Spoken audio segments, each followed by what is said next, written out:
આમાં તો આપણે નોર્મલ પાણી, ત્યારે બીજામાં લીધું છે કિનલી, આપણે જે 12 થી 20 રૂપિયા દઈને પીએ ને એવું, બરોબર. મુજબ આમાં લીધું સોડા હોય, બધું વ્હાઈટ છે એટલે વ્હાઈટ લીધું, બરોબર. લાસ્ટમાં લઈશું આપણે કિંગ.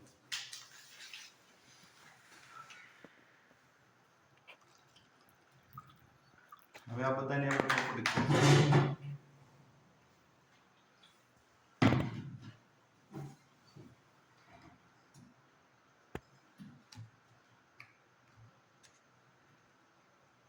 જે આ પીએચ ટેસ્ટર છે, કે જે વસ્તુ પીએચ ટેસ્ટર જેના ગુણધર્મ હશે ને એના બાદ કરશે. 1 2 3 4 5.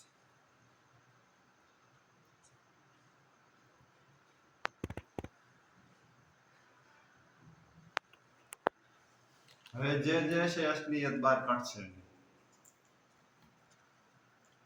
આ નોર્મલ પાણી છે, 20 રૂપિયા દઈને બરાબર કિંમતી પીએ છે. આ સોડા છે, જરા કેમિકલ પાણી છે. તો ચારેયના ગુણધર્મ બહાર આવી ગયા છે કે જે શું વસ્તુ છે. આપણને કે નોર્મલ પાણી પીએ છે. આ પાણી કયા નંબર ઉપર આવે છે? 7 નંબર. એટલે ખારા બે નહીં ખારું, બરોબર. જ્યારે કિનલી વોટર 5 20 રૂપિયા દઈને આપણે એસિડ પીવાનું. જરા સોડા 2-3%. જ્યારે એસિડ, બરોબર, પૈસા દઈને એસિડ પીવાનું. જ્યારે કિંગલ વોટર 10 થી 8-9, બરોબર. જે 8-9 આજુબાજુ આવે છે, તો આ સેલને આપણે સારો તો કરે પણ નવા ડેવલપમેન્ટ નહીં કરે, બરોબર. કે જે વસ્તુ રહી કે આપણે આલ્કલાઇન પાણી છે, બરોબર. હવે આ વસ્તુ જે આપણે તમે કદાચ બરોબર ગામના પાણી પી ન હશો, ત્યારે કિંગલ પીવો છો અને કિંગલ પીવો, બરોબર. જ્યારે કિનલી કે આ કોઈ વસ્તુ બહારથી પીને આવી હોય છે, ત્યારે કિંગલ પીવો.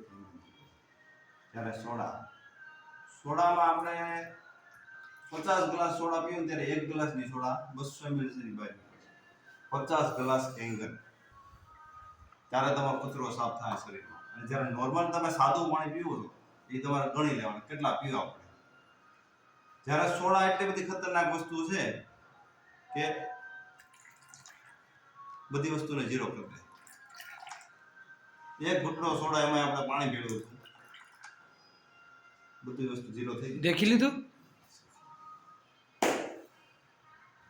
સોડા કેટલી ખતરનાક છે.